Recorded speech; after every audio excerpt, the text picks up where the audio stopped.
With a shout out to Pastor Dan, his lovely wife Jen, and anyone else from the Badger State on Wisconsin.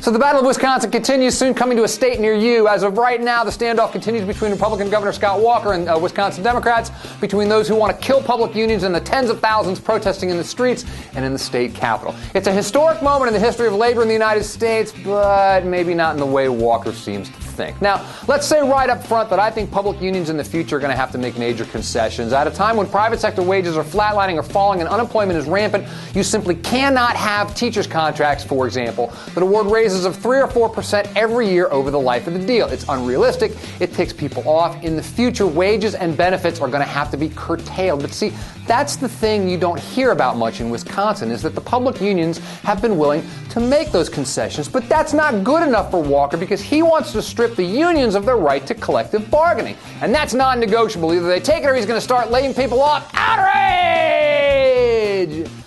So while some of this is motivated by finance, yes, a lot of it is motivated by politics. This is Walker never letting a crisis go to waste. This is the right tossing a Hail Mary down the field, trying to advance the ball significantly in the right's direction. It's political because if you take out the unions, well, you take out the Democrats too, don't you?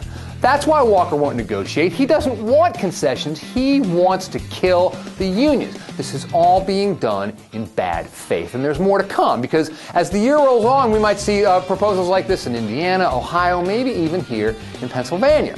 Everyone's watching Wisconsin to see how far they can push things in their own states. That's why the Battle of Wisconsin is not only important, it's pivotal. The right-wingers know this, of course, and so you have a concerted effort by the Koch brothers, for example, to put more Tea Party boots on the ground in Wisconsin.